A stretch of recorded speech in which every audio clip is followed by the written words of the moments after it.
It is a beautiful day at the Red Pony and Continual Soiree, and this is the Longmire Posse Podcast. I am your host, Zachary here, and with me, as always, riding right by my side for this, is Pamela. Hey, Posse members. Are you saddled up to discuss last night's episode? Oh boy. I'm telling you, it was insane. I think we can see why Adam told us that this episode's going to be a lot for Ferg. Yes, it was a huge episode for the Ferg on so many different fronts.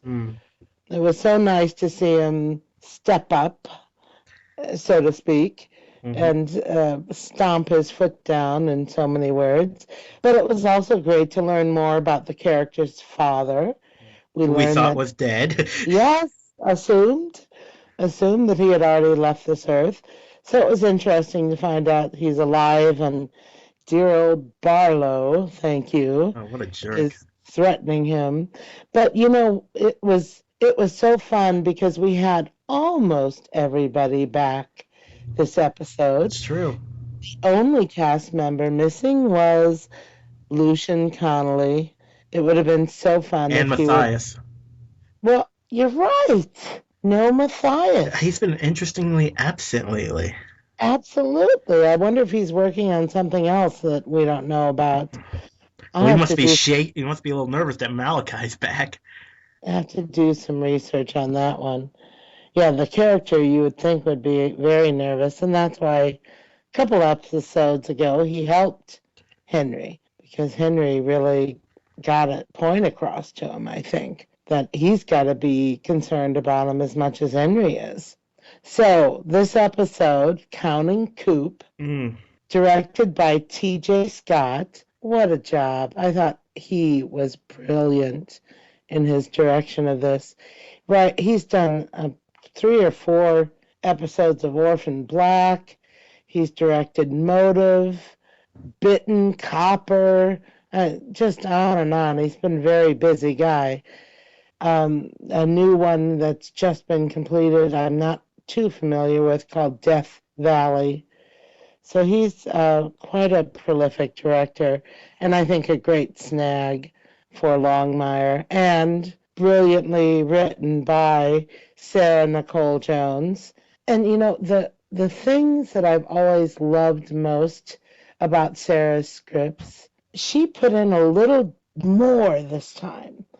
This was not what I would have recognized immediately as one of her scripts.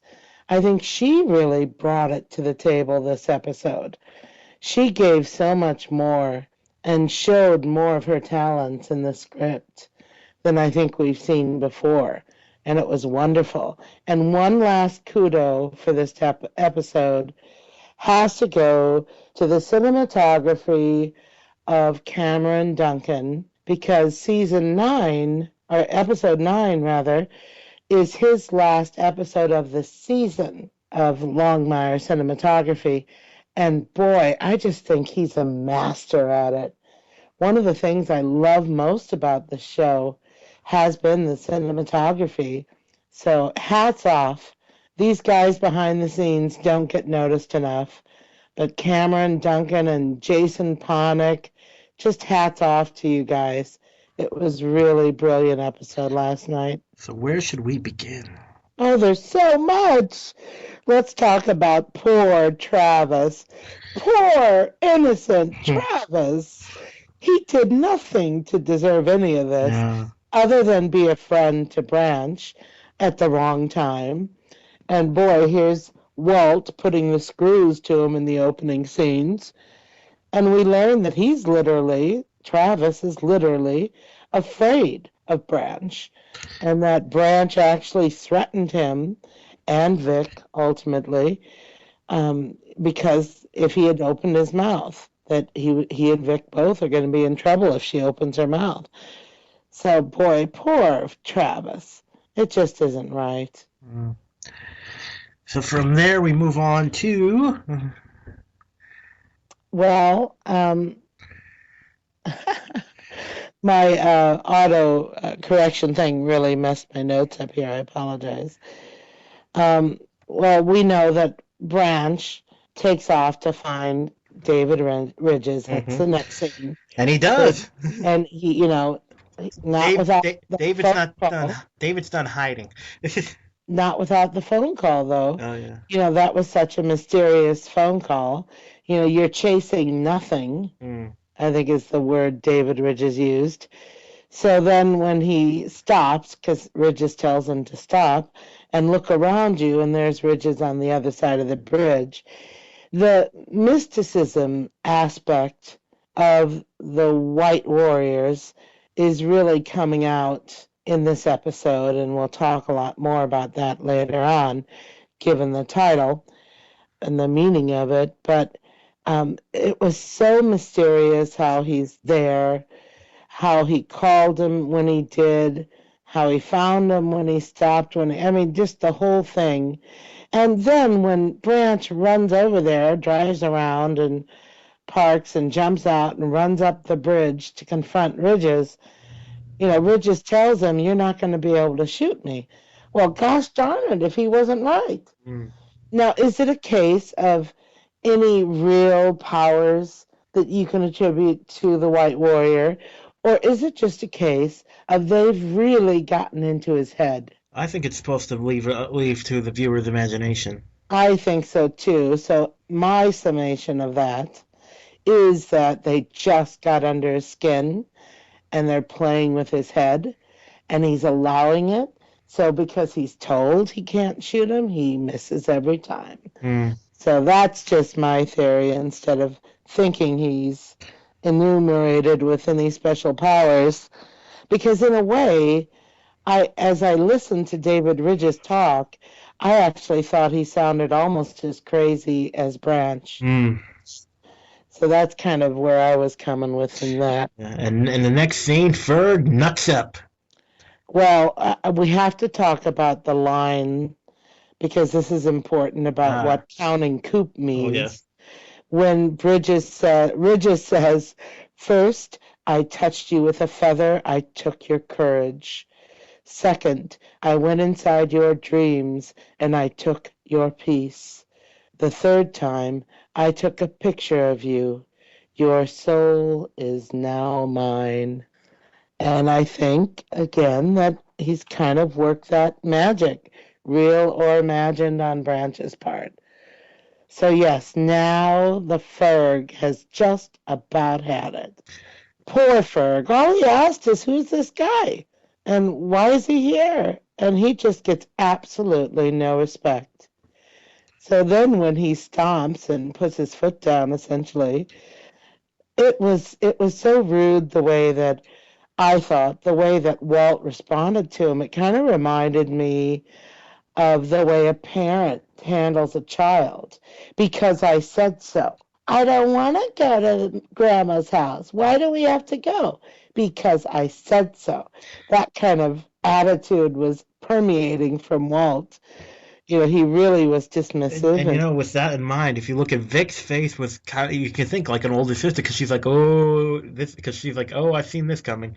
Yes, I think so too. But she is just as guilty as Walt in not recognizing enough what the Ferg can contribute. I think they both are dismissive of him. And maybe we're going to be seeing a lot more, and there has been growth, as we discussed with Adam, of the character, but I think he's still in the growing pains phase as far as gaining the respect of his coworkers. Yeah, I think Walt's reaction, I can see where you're coming from, but it's mostly because he was just, and he admits it later, it was because he was angry about Branch. It had nothing to do with Ferg. I think it was mad at himself because he realized Ferg was right. Yes. I like how he's like, he just took his thing. It's like, that's your death now. Oh, he gave him exactly what he was asking for. So it's like he was going, okay, this is what you want. Are we done? Yeah, but what an explosion from Walt. We don't get to see many examples of anger from him. But I really want to see one moment though when we see Branch later on where he just looks at his desk and go, "Why is your name on my desk?" He did. He did look at it. He looked, but we didn't really get a react. Like, it was very brief. It was very brief, but he did notice that his desk was cleared and that Ferg's, because they made a point of showing the nameplate. So I think that he noticed that Ferg's nameplate was on there. How much you want to bet next episode? No, I won't say anything. We'll just have to leave it up in the air as to what happens next. But after all of that scene between Walt and the Ferg, and he gives him his desk, his big boy desk, guess what? He still didn't tell Ferg a thing about what was going on. Think about it. He answered none of the Ferg's questions. He just gave him his desk. So the Ferg still, he got his desk, but he didn't get any answers. So even after all that, he still isn't getting the respect that I think he deserves. And I loved, we're kind of jumping ahead. Well, now we have Poteet coming in, and Sam Poteet. And I love that the interaction with him and Walt, and the recognition when Walt shows him the picture of Branch, and the guy says, "Oh, and he's one of yours." And then when he starts burning the sage, and Vic tells him you can't smoke in here, I loved what Poteet said when he starts burning the sage, and Walt asked if he wanted to press charges first, and he says, "No, I trust that the universe will see to my justice." Oh, yes, yes. Now I think now I don't. This is just a weird thought I had. He sounded genuine when he said David's dealing with bad medicine. Yes, But does that yes. mean that maybe there are white warriors and there are extremists? But I wonder if that means David's like rogue. Like they're not, because we haven't seen any evidence. We've seen the white warriors before, but we haven't seen any evidence directly that they were helping David with any of his other stuff. Mm-hmm. So I think he was like he went rogue, like, and that's what it was. But back up, because I might agree with you, except that Poteet then goes on to give Walt a big warning, essentially, when he said sage purifies the spirit, gives us strength for the battles ahead. You're going to need that to face this man who works for you. He's been all hollowed out and filled with bad medicine. Best of luck. Wow. Wow. It made me wonder, how much does Poteet know about Well, what's going on? I think it's a lot of it. It's like just because he's not involved, like, he knows, but he's not involved. It's kind of like indifference. Like, oh, let the crazy Indian kill the white people. What do I care? Yes, but, then, as if he's prophetic, very soon Branch comes storming in the office. But before we get there, we have another brief interchange with the Ferg. Mm-hmm. And it occurs to me as I was watching, and I meant to say this yesterday in our interview with Adam, not only is he there and he does the work, he's the only drama-free deputy in the place, He's definitely drama-free until last episode, until last night. Very true. He did get a little pouty, not without some merit. It's understandable. So then, wow, Branch comes. Am I jumping ahead here? I think first we have Nick Jelfus back. Well, we don't have to do it in the exact order. I'm always. I doubt the fans who very nicely emailed us telling us when we're going to be back on track will mind if I just love mentioning that. I'm a little OCD. So Nick Jelfus is back as Katie's old law school buddy, helping her with Henry's case. And then all of a sudden, they get a phone call saying that they're going to end up jumping the date ahead. Did you notice when Henry bent down and opened the safe, what was inside of it yet again? I didn't notice. The cowboy and Indian figurines. They keep making an appearance. This is the third episode that these little figurines have made an appearance. And I said from episode 1, I had a feeling that they're going to have significance later on, one of those seeds. And I think that's the case. I definitely think that they're going to have some meaning. Otherwise, why keep showing them? It's just interesting. Yes, and we see that Katie's friend tells us there's something going on. We got to look into this. What are they not Yes. telling us? Yes, well, the murder book is too thin. It's too small. So it's not what's in here, but what did they withhold? And that's going to give them the ammunition they need to fight the case, but not when they only have a 2-week window in which to do it. That's going to be really tough. I love, too, when Mama Bear Ruby comes in Yeah. and Walt assumes she's there to chastise him. So he tells her, don't say a word. And all she does is look at him. She doesn't say a word. But he, as you said, acknowledges that he overreacted, and and then Ruby defends him, saying all you did was treat Branch the way you would want to be treated. And that's true. Walt always treats people, well, other than Ferg, Walt normally treats people with respect and the same kind of respect that he would expect to get. So I thought that was a neat scene. And it again reflects how much Walt thinks about Ruby. And boy, that wasn't why she was there at all, was it? Mm. She didn't come in to chastise. She came in to hand him an envelope. And what was in that envelope? The irony of it all. Oh, and now you gotta love when she hands. It's like why, and he says, "Why would he send me the divorce papers?" And she just goes, "Why do you think?"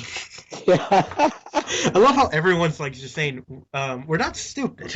Yes, exactly. But boy, the irony of him, who's teetering on an emotional divide here, anyway, he and Vic. So how ironic that he ends up being the one to serve the divorce papers to Vic.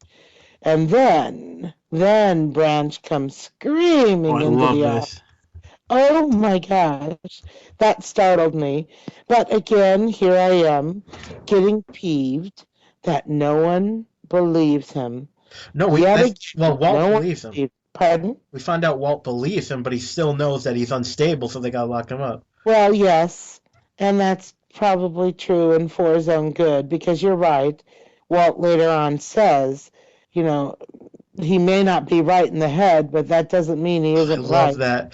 That I was know it's a a great weird connection. connection, but that made me think of Harry Potter. Oh, I don't know. That I, didn't come to my name. Well, because it's one of my favorite parts. It's in the books and it was in the movie. It's right at the very end where he's talking. He's essentially, as everyone believes, he's talking to Dumbledore's spirit. But Harry says, "Is this happening in my head?" And Dumbledore says, "Yes, of course it's happening in your head. That doesn't mean it's not real." It just made me think of that line. Yep, yep, I remember that now that you describe it. So I feel sorry for Branch Oh yeah, you because, gotta feel sorry. Well, I felt sorry for Branch until he strangled Vic. well, that was pretty surprising. However, in the preview last week, they showed someone strangling her, and I had no doubt in my mind then who it would be, and I was right, it was Branch. But think about it for a moment that absolutely no one has ever believed him. They know from Hector that David's alive, and with what David's doing to mess with his head, I mean, all of that combined is contributing to his spiral into the crazies that he's doing. Well, So I you gotta remember, we have the benefit of knowing he was for most more than like we have the audience power, so we can't exactly fault them for that. true, but again, we all know what Hector said, who killed him. So I just never understand why they don't look at things with a different attitude after that. Oh, he is alive. Okay. It's possible he was behind everything with Branch, too. So, any events, um, how much, as I mentioned before, it just all of this behavior of Branch, and how is he going to recover from all this? Well, I think now we see what Bailey was talking about. This isn't getting resolved in just one more episode. Yeah, exactly. How is Brant going to possibly recover from this I sea? can't wait to see that. It's going to be like next season, or he's going to be like, hey, sorry about strangling you. Yeah, really. How do you get back? Sorry about my dad threatening to ruin your dad's life. Yeah, it's just a awful divide that has to be there, and it's going to be really hard. And I loved his two-faced apology when he was behind Oh, bars and God. wanting out, and he apologized to Vic, but he said, "Don't worry, I don't hold it against you." Her telling Walt, "Excuse me, Betty, you just choked me." That's what I'd be saying. Speak for yourself, she said, but wow, I thought that was amazing. I don't see how he comes back from that place. Yeah, I know exactly what you mean. Well, this led to one of my favorite lines of the episode. Excuse my language, but when they're arguing, when he branches in the cell, Vic ends up yelling at him, "Hey, I'm not the one who decided to go all batshit crazy." I just love that line because that's so what happened with Branch. He's just gone absolutely crazy. I think that's going to be one of those memorable lines of the episode. Now we have Walt leaving, and he's going to go over to talk to Jacob Nighthorse. And we all knew this was going to go well. Yeah, right. I have never trusted Jacob. I still don't trust Jacob. And as I sat there listening to that first discussion that he and Walt was having, I still didn't believe any words that he was saying. I just didn't believe him. There's too much times that he's involved with things that are happening, with the staged suicide, for instance, with being David Ridge's employer when Katie's tire was stabbed. He's got too much of a close connection for him to be guilt free. I just don't buy it. And I think we'll be surprised next week how much more involvement Jacob actually does have. Just my theory. I don't know anything in particular. And then when Branch's dad comes storming in, yelling for Longmire, throwing his weight around like he's prone to do. It was a busy episode for that kind of scene, wasn't it? People storming in the doors yelling for Walt. But Barlow ends up threatening that, you have nothing to hold him on, which is true. I saw a lot of people complaining online that the Ferg let him out and he shouldn't have. Well, no one's going to press charges. Vic isn't going to press charges. Sam Poteet already said he isn't going to press charges. So the Ferg did what he felt he had to do. And then Barlow goes and threatens the Ferg's father, which is just awful. And boy, Ferg played that very well. Adam Well, played that I very gotta well. say, I wasn't sure what he was gonna. I wasn't sure if he was gonna, if not, if he was Walt's gonna come back and Branch was still in there. I didn't know. Yeah, that was a very interesting scene. And so many of the scenes of this show last night, thank you, TJ Scott, I think, a lot of the scenes kind of left you hanging, scene by scene, not just episode by episode. It was scene by scene. All those questions that kept building as you watched the show. So, poor Henry, here we go. Katie and her associate run to the courthouse trying to get a continuance, and the judge is not hearing I'm any of starting to it. think the judge might be in Malachi's pocket, or at least at I, the. I do too, because all of this is working out in such a way, and we later hear from Malachite, he already knows about it. Malachite, when he confronts Henry in the bar later on, he actually knows about the 2 weeks Yep. for the trial. So I don't, yeah, something's not right there. He wouldn't know otherwise. So he comes back, Walt comes back, sees that no Branch, and then I feel so sorry for the Ferg again. And I'm just waiting as I'm watching for Walt to start yelling at him. He didn't, thank goodness, but because he realized Ferg was right. And then Walt rushes to find Vic and save her. Have to recognize that, don't you? That Oh yeah. Prince and a white horse mentality. because he really was most concerned about that. So he rushes to where she is on the bridge, tells her what's going on with Branch. He's afraid Branch is going to come for her. And Vic had another great line. You get rid of one stalker, and here comes another one. I liked your line when he's like, when he says, we need someone to watch you. Like, like my husband. He's like, Like my I love husband. Walt's voice because it doesn't take a lot to fluster Walt, but he's like, oh, well, I didn't know if he was on the road. Right, right. He may be traveling. But yeah, that was quite interesting. And then, of course, Vic's. Oh, back up a minute. I wanted to talk for a second. I missed this. I thought it was really interesting to learn more. Here we go again, learning more about the backstory of the characters of Branch and his dad and their relationship. That was quite revealing last night. Never mentioned, we still don't know much about his mother, though. No, I'd love to know what's going on with that. Did they actually say she died? Or could it just be their divorce? I thought they said she died. I could be wrong. I'd have to rewatch because it was probably a throwaway line like, oh, since his mother, it could be a divorce. I'm not sure. I'm not either, so I shouldn't say one way or the other. But I just enjoy that we're learning more about their relationship and the backstory behind it. And it was sweet, touching moments when Branch said that his dad was strutting ahead of him when he's a little boy crossing a street, and he wouldn't even take his hand. That's pretty compelling stuff. So it was great to see that side of them. But I'm not going to give any spoilers. I'll say this to the end.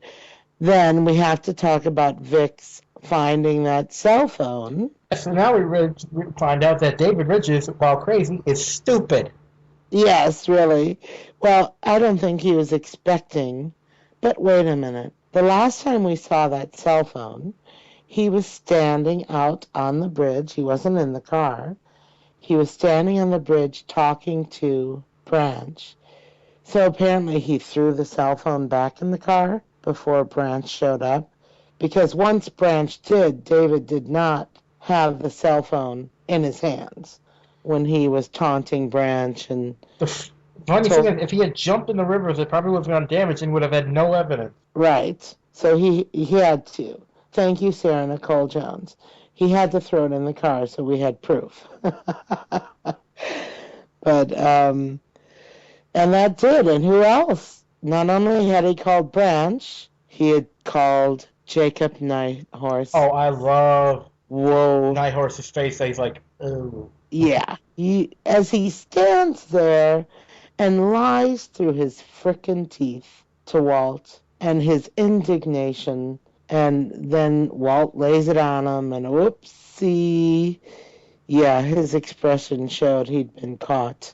But the skill with which, and the ease with which Jacob lies, speaks volumes to me of the character. Oh. And I love seeing them arrest him. I felt some sense of justice was accomplished just by taking him in. I just loved seeing him get arrested in front of his friends at a big party. That was nice. We also get how smarmy Jacob is when, in spite of Walt's warning for the Miranda that, he should remain silent, he tries to smarm his way out of it by making a deal. But Walt is a little smarter than the average sheriff because he didn't quite live up to the deal that Jacob had in his head, which really peeved Jacob. I love that. Yeah, I can't. Well, as we see from the preview next episode, Jacob just I think he's exactly what I think he is. He thinks he's he's above everything, and he thinks, oh no, he's untouchable. Those are the best bad guys to watch fall. Yes, there's a great deal of enjoyment, really, in seeing them fall. And again, as you said from the preview of next week, they're not done with Jacob Nighthorse yet. Because he set Walt up. He calls him, he tells him where Ridges is, and I have to wonder how much of that whole scene was set up. I know. when Walt drives out to this trailer. Jacob's tip that Ridges is there getting a healing from a medicine woman, and he sneaks up to the trailer and he's peeking through the window, and now we have a continuity alert. Did you notice the error? No, what? During that scene, exactly, in 1 second, they showed Walt creeping up to the window without his hat on because he doesn't want his hat to peek up above the window. And then they show what he's seeing in the window, which is the long hair. Then they go back to him again, and his hat's on. And then they switch scenes again, and then they go back to him again, and the hat's off. I'll have to watch. Well, sadly, because of scheduling, I was only able to watch it. I literally, just for any viewers who are curious, I literally watched the episode 2 minutes and then came on to the podcast. Oh, gosh. It happens sometimes. It's just my schedule just, ugh. Yeah.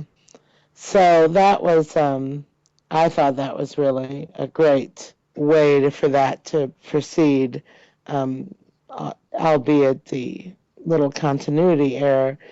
But I also saw something on a Posse page about the medicine woman being a real healer. Well, was she wearing something authentic or something?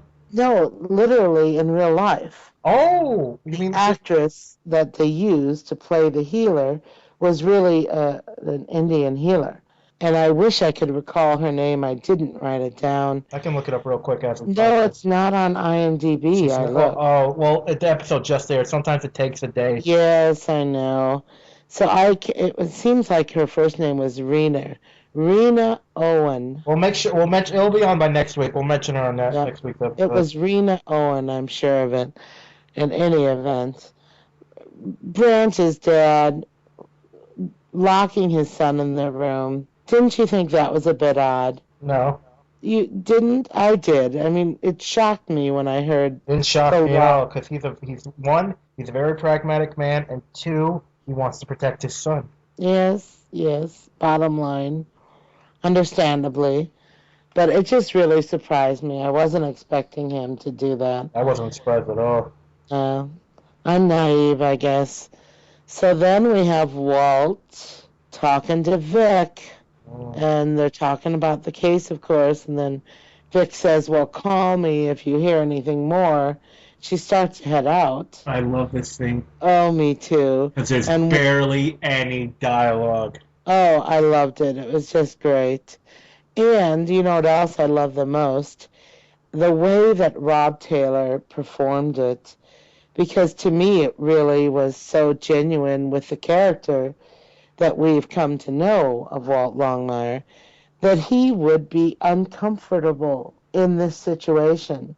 And he certainly was. And I loved all of his hymns and haws and ums as he was trying to explain to Vic that he really... you saying that makes me realize, you know what? Oh, this is good. I almost want to let it build. The way he was talking to her is almost... I keep forgetting her name, but his ex. Lizzie. When whenever he would talk to her, he talked to her with the same kind... That's how he talks when he's attracted to someone. Yes. Oh, my God. I bet that was intentional. Of course it was. I bet he purposely... I'm going to talk... Oh, God. It just shows the great directing and the great acting by Robert. Absolutely. And you didn't pick up on that till just now? Well, it was the way you said, I kind of did... Well, like I said, I just did one watch of the episode. Oh, that's when true.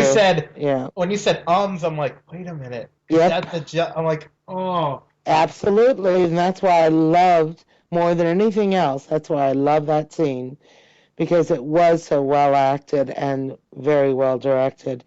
And it really was that charming, I really like you kind of discomfort that you'd expect out of a teenage boy. And that's kind of where Walt's emotional development is since his wife's death.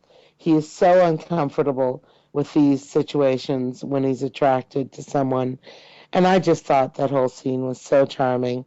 So when he hands her the envelope and he's hemming and hawing and umming and ahhing, and he explains finally to Vic that he would have said this last weak when they talked about it, but he didn't think it was his place. Now that the divorce papers are delivered, he feels he's free to tell her, I want you to stay. It's almost like now that you're available. Exactly. Oh, I want you to stay. I don't want you to I think we're leave. going to see it happen by next season. No. Oh. I still don't think it's going to happen. Something's going to happen. I don't mean full relationship. I mean at least a kiss. I've had so many posse members predict, they're kissing at the finale. The season No. kissing. No. I don't think so. I hope not, but I don't think so. In any event, her line, another one of the best lines of the night. Got a pen. Yes, got a pen. I mean, she gives it about a 2-second pause. That's all it took for her to think about it. And then got a pen. That was funny. I loved it. And then we have Branch breaking out. Oh, no, we got Malachi, too, shows up. I said, gosh, that guy comes in to rub it into Henry. You know, every opportunity he gets, he just shows up to just get a thorn, to be a thorn under Henry. I like this scene. Oh, yeah. Because it was a great view of the character of Malachi. Yes. How he's a self-hating indie. Well, not self-hating. Is that the right term? I don't think so. But I'm not sure what... Self-depreciating? Maybe, because he doesn't hate himself, but he hates like people, Indians who blame. Like I'm sure there's a term. I'm sure there's a term for this kind of thinking. I just can't think of it. Posse members, if you know the term, email us. I'm sure we got. If we can just get Graham Greene on the show. Yes, it's Longmire Posse. If we can get a hold of his people, I bet he'll do it. I think he would. It's longmireposse@gmail.com if you want to email me. Or post on the Facebook page, either one. I just hope Graham doesn't mind when he comes on, because I'm going to talk to him about at least Thunderheart, Dances with Wolves, and Red Green Show. How could you not? Really? How could you not speak to him about there's a bit I found he did for a Canadian comedy troupe. I'm going to post. Yeah, I still need to post that because it's so good. Because it's specifically Native American. It's a Native American as an immigration officer with a French explorer. I love it. It's brilliant. I'd love to see it. I'll post it as soon as we're done recording. Please do. I'd love to see it. And now, in the scene with Henry and Malachi and what Henry ends up doing, it's like, no, Henry, don't do it. But in that scene, we actually learn, too, that Malachi may not be, and Henry doesn't believe he is, the person responsible for Derek Phillips' death. That Darius was on a job. Derek Phillips. Pardon? That's not his name, is it? It's Darius. No. You said Derek Phillips. No, I said Darius. Darius, you misheard. Okay. Darius was doing a job in Connecticut, and Katie's confirmed that. So Henry believes that it wasn't Malachi. So now I don't know what to think about Malachi. And as you said, for him to kind of belittle Henry for doing the woe is me Native American routine, it kind of gives you a different view of Malachi. Well, I mean, the preview almost seems to imply that Nighthorse did it. Wait a minute. Just because she protested the casino? She was the number one protester from day one. If it's true, that means Nighthorse had me fooled, because I didn't think he was malicious. I thought he was just a flunky. I've never trusted Nighthorse, but I've come back and forth with how involved. There's been moments that I think, okay, he may be a dumb player, just not aware of what Malachi's doing to pull strings. But I'm back to the other side of the fence now. I'm to the side that's thinking it is Jacob Nighthorse on that, behind the strings of those puppets that he keeps pulling around. I really do. I mean, well, here's another reason why, Zach. Think about this for a moment. Malachi is working for Jacob as head of security for the casino. Think about that for a moment. He's not the big boss. He's working for Jacob. So the minute they pointed that out, that episode, that made me wonder about things. Because he wouldn't be working for him if he's the big evildoer pulling all the strings. You know? It just wouldn't make sense. But poor Henry. Poor Henry. I loved how on Twitter some of the ladies said, "Okay, everybody, it's time for a bear hug for Henry Standing Bear." Oh, come on. Now, I did like how he found out that Malachi just threw out the animal stuff. Well, we saw him do that when Darius delivered it to him, and Henry was on the scene watching. Malachi just threw them off to the side. It was obvious that he wasn't interested in them. He was just doing it to play with Henry. But we see in this scene that he actually I love that Henry was going scorched earth to get a reaction out of Malachi. But it wasn't the reaction Henry expected. I can't wait to see where that comes from. And now he doesn't even own his bar anymore. No, he still owns it. It's just not functioning. No, I thought he made the promise to Malachi. If you tell me where Darius was, I will sign the bar to you right now. I've watched it 3 times and I didn't make that connection at all. Totally missed that one. So then we have the acting in that scene, I thought, by Lou Diamond Phillips when Walt comes and he's talking about him, the way that Lou delivers those lines after he's torched his bar was just amazing to me. Really demonstrated Lou's abilities because it was just the emotion that came with as Lou was speaking, as he was delivering the lines. It all seemed so real and so deeply felt. And him ended up saying that he had to go make sandwiches. I mean, it just, I loved it. I thought it was so well done by Lou Diamond Phillips. And then we have old Branch getting even crazier, hauling over and that big, huge gun. Well, that's the one his father was loading. Oh, you're so right. That totally escaped me. Home for you. Excuse me, I forgot to mute my cell. I will do that now, though. And if you notice, Pamela, that gun was the same gun his father was loading and putting together. I did not notice that. I didn't realize it was the same one. The reason I noticed was because, I don't know guns, so I wouldn't be able to go, that's a Colt action for rifle from 1970. I wouldn't, but the stock and the front of it had a very distinctive look to it. That's how I was able to recognize it. Now that you say that, I do remember that scene very clearly. And he was sitting there at his desk, wasn't he, Barlow? Absolutely, you're so right. And that's his father's cherished gun. That's one of his dad's favorite rifles, I guess. Is it a rifle? I'm not a gun person either. I thought it was I don't know why, I just thought it was a shotgun. But again, I got a friend who would probably tell us exactly what it is, so. I bet you're right. It's probably a shotgun. But, boy, that was terrifying to see him walk in that little place where Travis is working. I'd say that the barrel of that shotgun was almost twice as long as the distance of the whole place, you know? It was so much overkill for the room that he was in that would really do some damage. But he got what he wanted out of Travis. He got his car. And Sly Branch, what else did he grab?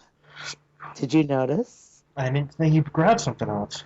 He did. He grabbed the police radio off of Travis's desk. Ooh. So then later on, when he's driving along and his car dies, or he's parked somewhere listening to the police scanner, and he hears Walt's comments on the radio back to Ferg that he's headed out to this trailer on Horse Ridge, I think it was called, or something like Horse Creek. So Bailey knew exactly, or Branch knew exactly where to go. And that's why he grabbed that radio. Even in his madness, he's got a lot of smarts to him. he knew when he grabbed it that it would come in handy, and it certainly did. So he barrels down trying to get to the place. And of course, what happens? I love it. You have to love that scene. His car runs out of gas. Oh, that scene where he goes, just keeps saying why. Like, I think he was believing that Ridges had Oh, he powers. does. Yeah. I absolutely believe he believes it. I still don't know that I do, but he believes it. I kind of liken it to how I've heard some of the voodoo practices described, that a lot of times it may not be real powers, but it's what people believe can be done to them by them that make it dangerous. But any event, that's a whole nother subject. Well, it's in a lot of pagan beliefs. It's that you can't curse someone. That, like, if you try to curse someone who doesn't believe in magic, it comes back on you. Ah, interesting. Not heard that. So, when Branch stops because the car is dead and he loses it yet again, kicking and screaming, we've got Walt approaching the cabin, yada yada. And when Walt goes in, opens the door, and we're all expecting this figure we see from behind to be David Ridges. Looks like David in his long hair. And it's not. It's a girl. So I wonder, and what does posse members think, and what do you think, Zach? I wonder how much that woman was involved in staging this whole scene. I wasn't sure at first, but I think it was just her tone of voice that made us think that. I don't think she was directly involved. I think it was just the way she talked. I think it's literally just they were using her locate. Like, she was. I don't think she was involved in it. I don't. No, how could they just be using her? Because there would have to be someone there who resembled Ridges from behind. You think they intentionally picked a girl that looked? Yes. I don't know about that. I do. There's so much of this that is from day one has been orchestrated beyond comprehension. It all seems so far-fetched. All of it does. The killing of Martha, the Miller Beck killing Martha, whomever killing Miller Beck. I mean, all of it seems so outrageous lengths to take to deal with whatever it's dealing with. So I wouldn't put that past them at all, to have someone else there, because what did it serve to do? It served to get Walt out of his vehicle and in the trailer, and what happens when he's in there? Someone runs up and runs off with his car. And we find out in 2 seconds it's not Ridges. No, it isn't Ridges, but I don't think it's Branch either. No, we know it's not. I think we're pretty sure. Well, it could have been. Who knows? Because I think we could see that the person was masked. I couldn't tell. I think so. I thought the face looked too black, so I thought that was why. So you may be right, but I saw so many people assuming online that it was Branch, and that could make sense because his car died and he could have run down there. But I don't think it was. I think that, too, was part of the massive orchestration it was to isolate Walt so he was there alone and the White Warrior would have more power over him then. Because I'll tell you, the minute I saw the figure on horseback of the White Warrior coming on top of the ridge, to me, that was a scary moment. I was thinking in terms of the character as being Walt and standing there and seeing it as Walt was seeing it. That's an imposing figure, and it's riding down onto you in all the truest sense of the words. And here, what happens? Walt shoots, and he can't kill him either. You know, how is it that his shots never seem to connect with Ridges? And here's another issue. There's been a lot of debate online. Was it actually Ridges on the horse or not? No, we know it's him. I think it was. I had moments, though, when he's riding, and I'm sure this is because it was the stunt double. Oh, you're asking if it's the actor. Well, no. Other people wondered if it wasn't Poteet. I thought it was Poteet at first, but you can tell. I think you can tell it's him once they do the close-up of his face. Right. Once you see him on the ground, that's why I've come to the conclusion it definitely was Ridges. But I think, for me, Um, another issue I had was why I started thinking that isn't Ridge's was because the man's body was much thicker. The man riding the horse was much thicker than David Midthunder, who's a small, tight, wiry, lean figure. And this guy had a bit of a paunch. Not fat, just more of muscle or some girth to his midsection than certainly David Midthunder, the actor, has. So I'm sure that was a stunt double because there was one used that was not David Midthunder that went flying through the air and landed on top of Walt. So, and I've seen photographs from behind the scenes of that episode, and there's two white warriors, and one's the stunt double, and one's David Ridges, David Midthunder. So I think that's definitely what the case is. I'm pretty sure it was Ridges laying there. It was. We could tell when they closed up his face. Yeah. Now, I think something that the show loves its foreshadowing. Well, for one thing, we find out that the mentioning of the blood was very relevant, as we thought it was. But even more so, I think Ruby's comment from earlier is very relevant. Which one? Well, Ridges said, "I will kill you. I'm going to defeat you to Branch." But in this scene, he tries to kill Walt, and Walt kills him. And Ruby said earlier, Branch is not you. So maybe Ridges could have defeated Branch, but that wasn't Branch. Ooh, interesting. I've seen people comment too on where'd that knife come from? Who stabbed him? Well, obviously Walt was ready for him. The second he saw him fly off that horse, he unsheathed his blade and he was ready for the guy to land on him. Don't you think? By the way, that's one of the dumbest attacks I've ever seen in my life. Full body, just whoa! Well, that speaks to what I think is a little bit of the craziness of David Ridges. What made him think that he could do that? I mean, he was winning too, because mounted cavalry almost always beats on foot, and he was getting Walt. Then he jumped off his victim. Yes, but that was part of the reason why I was scared when you first saw that figure on the horizon, because he does have the upper hand automatically. The horseman does over the person on foot. And all of that was orchestrated so that Walt was standing there running after his vehicle so that Ridges could come along. So, yeah, that was a tough scene to watch. I don't like seeing my hero getting defeated. So there was a lot of times that Walt didn't have the upper hand in that fight. And it wasn't fun to watch that. I never want to see him not have the upper hand. I don't want to see him lose a fight. Just not possible. What is there to wrap up and talk about? Well, There's a lot of story. I think we've covered most of this episode. Of course, the preview looks like Nighthorse is more involved than we thought. I cannot wait to watch that. The trailer looks amazing. You're right. But they say in the trailer that Walt knows who killed his wife. Find out next Monday who's behind it. Now, we know what Branch Bailey Chase said during his interview. We know that Bailey let slip, but it really isn't resolved. There's no way everything's going to get resolved. And that's a big risk because too many shows, like, for instance, the show that used to lead into this show, The Glades, their last season ended on a cliffhanger that it'll never get resolved. Yeah, that's horrible.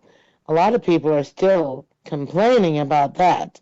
I still see people say in one breath, I want Longmire renewed, and in the next breath, I'm still pissed that they canceled The Glades. So there's a lot of people still feel strongly about that. But I loved in the trailer that we see Walt and Vic confronting Nighthorse again. And I'd love to know who it is Vic is talking to when she says, you are the only person that knew the truth.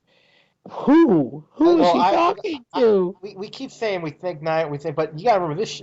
If they're showing Nighthorse There's more to the story. There's something going on. But listen to what I believe at the very end of that preview last night was Jacob Nighthorse's voice saying, I'm pretty sure it was his voice, he was inferring, hoping that you can find a way to forgive me or something like that. He said at the very last voice on that trailer was Jacob saying, I hope you can find a way to forgive me. Or I thought you could find a way to forgive me. In his oh so insincere way of speaking. Ooh, maybe she wasn't supposed to die. Who? Oh, that's the other thing. Wait a minute. Maybe that's it. Maybe she was just supposed to get frightened, but it went wrong. Guess what? There's a scene in that preview, too, of Vic loading her weapon, and then the next scene, she's sniffling, and she wipes her nose, and she's crying, and her hand comes away from her face, and there's blood on her cheek. Oh, I saw that. Whose blood? Who did she shoot? It didn't look like hers. I'm afraid she shot someone that we're going to be upset about. I don't know. This is too much in the air, too much to be resolved, and how could they possibly do it in one episode? Don't know. And they can't. Otherwise you've got to leave something to hope for in season 4, which I understand that A&E essentially has until August 31st to make their decision on whether or not they're going to renew. So that's what they did last year. They actually called John Coveney on my birthday. I had tweeted for a week to A&E and had all of the posse tweeting with me to please give me the best birthday present ever. And they did. On August 29th, they announced, or John Coveney tweeted, that he just got the call from A&E and they're ordering 10 more episodes. So that was like the best birthday present I could have ever wished for. And then, of course, it took 3 months for Warner Horizon and A&E to negotiate and to ink out their contract. So I think it was November 23rd before the quote-unquote official renewal was announced. But they had to say in a verbal commitment by August 31st because you have studio time, you have actor commitments, and I'm sure that there's some legal contract language that requires them because we've heard this, or I've heard it from Adam, and last year I heard it from Bailey too, that they have until the 31st. Boy, I wish it were sooner than that. But hey, Zach, do you think I should start asking for a birthday present again? Well, we do have access to Craig Johnson. He might know. He doesn't know yet. No one knows yet if it's going to be renewed.